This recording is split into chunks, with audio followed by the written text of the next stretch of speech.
A wound that'd make an ordinary man unconscious? I won't lose to it. A wound that would kill an ordinary person? I won't lose to it. To face one who is extraordinary, I can't allow myself to be ordinary. Hello and welcome to One Piece 101, the series that breaks down everyone and everything in the One Piece world. Today, we are going to be examining the unofficial vice captain of the Straw Hat Pirates, the swordsman Roanoa Zoro. Roanoa Zoro is a rather stoic and serious individual whose dream is to become the world's greatest swordsman. This dream began during his childhood, where he trained at a dojo in Shimotsuki village in East Blue. Here, Zoro grew powerful enough to beat most adult students. However, there still remained one individual who Zoro could not overcome, the dojo master's daughter, Kuina. With Zoro's drive to be the best on full display, in total he challenged Kuina to 2001 matches and proceeded to lose all 2001. After the final match, which was the only one conducted with real swords, Zoro cried out in frustration and confessed his dream of becoming the world's greatest swordsman. Following this, Kuina confided that she had the same dream, however her quest would be impossible as her father had told her that women cannot become true swordmasters. Zoro, annoyed that he was being beaten repeatedly by someone with such a defeatist nature, then claimed that he would one day defeat her, not because she was a girl, but because he would be more skilled. The two then made a promise that either one of them had to become the world's greatest swordsman in the future. Sadly, this promise didn't get off to the greatest of starts, as the very next day Kuina suffered a fatal fall down some stairs. Zoro then inherited Kuina's sword, the Wado Ichimonji, and resolved to become the world's greatest swordsman to fulfill both of their dreams. Now here I should point out that achieving that dream is fairly simple on paper. One simply needs to defeat the current world's greatest swordsman in order to gain the title. And eventually, Zoro learnt the name of the man he had to surpass, which was Dracula Mihawk. He then set out to sea in search of Mihawk, but was never able to return home because he got lost. Zoro's sense of direction is actually notoriously poor, and he is incapable of taking even the most basic of instruction. It's actually so bad that there have been situations in which characters have quite literally pointed in the direction he needs to go, and Zoro has gone in the complete opposite way. Generally, this quirk is used as more of a gag, but in this case it's actually quite vital to his history, as due to not being able to find his way home, Zoro decided to make a living as a bounty hunter. Eventually, Zoro grew notorious enough that he was given the epithet of Pirate Hunter, and was even offered a job by then Warlord of the Sea, Sir Crocodile.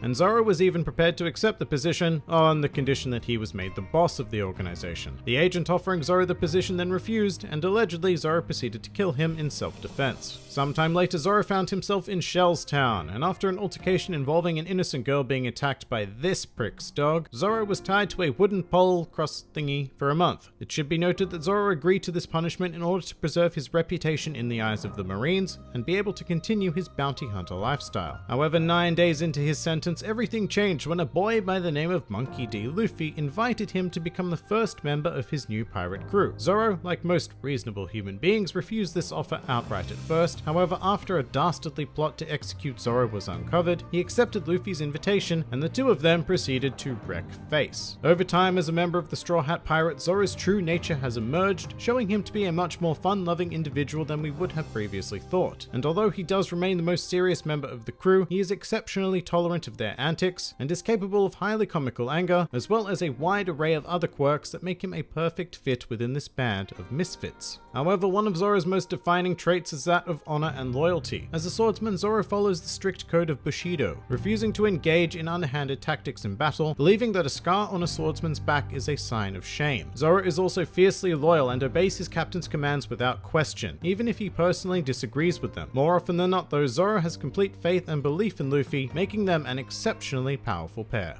Now, Zoro is also particularly unique because he was given the chance to make his dream a reality very early on in the series, when by chance the Straw Hats encountered Dracula Mihawk during the Baratie arc. Zoro challenged Mihawk instantly, who absolutely obliterated him with nothing but his Kogatana. Once Zoro realized his defeat, he presented himself to Mihawk in order to be dealt the final blow. Mihawk, impressed by Zoro's honor as a swordsman, rewarded him by using his famed sword Yoru to finish the fight. Mihawk then set Zoro a challenge to surpass him, and Zoro tearfully exclaimed to Luffy that he would never lose again. And thus far, Zoro has made good on that promise, encountering stronger and stronger enemies as the Straw Hats sailed through East Blue and into the Grand front line, managing to dispatch each and every one of his opponents using his signature combat style known as Santoryu. Performing this martial art requires wielding one sword in each hand, as well as one, rather unconventionally, in his mouth. And look, it doesn't seem that odd anymore after 900 chapters, but this is incredibly weird and we should never forget that. However, Santoryu is undeniably cool and gives Zoro access to a whole host of offensive and defensive maneuvers due to the extra sword. With that said, Zoro has also proven to be a master of Itoryu and Nitoryu, which are 1 and 2 sword styles respectively, meaning that Zoro doesn't necessarily need to use all 3 swords at any given time. In fact, despite being a swordsman, Zoro doesn't need any blades to fight whatsoever, as he also uses the backup style of Mutoryu, literally meaning no sword style. Finally, Zoro also has access to Kyutoryu, meaning 9 sword style. I should stress that very little is actually known about the logistics of this, but essentially Zoro is able to produce copies of his arms as well as his swords, which are somehow not illusions and are capable of dealing actual damage, substantially increasing Zoro's range of abilities.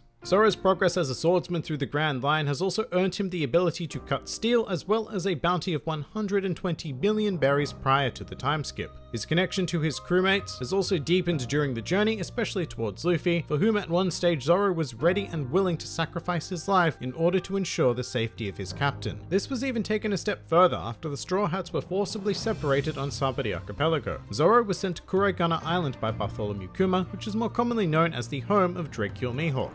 After some time, Zoro came to the realization of exactly how weak he was and decided to beg Mihawk to train him so that he could become stronger for Luffy's sake.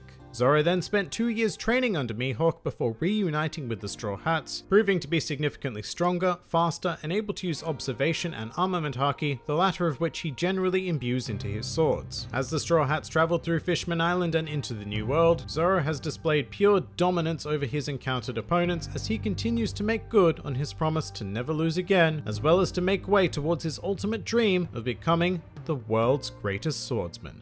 Some more fun facts about Zoro. After the time skip, Zoro appeared with a scar running vertically down his left eye. How the scar was attained is currently unknown. At the time of this recording, Zoro has used a total of 8 swords, those being his current lineup of the Wado Ichimonji, the Sandai Kitetsu, and Shusui, as well as Yubashiri, 2 miscellaneous swords that were destroyed by Mihawk, and Johnny and Yosaku's blades. This number increases to 10 if we count the 2 random marine cutlasses during the tail end of the Enies Lobby arc, and a mighty 11 if we count Hana Arashi, literally meaning nose storm, which was the result of Usopp holding the Yubashiri, while Zoro wielded Usopp himself.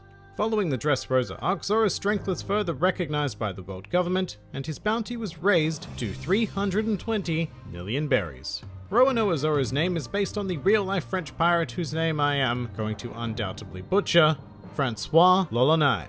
Originally, Zoro was planned to be introduced as part of Buggy's crew, in which he would have been a bodyguard. However, this idea was scrapped for the much better introduction taking place at Shellstown.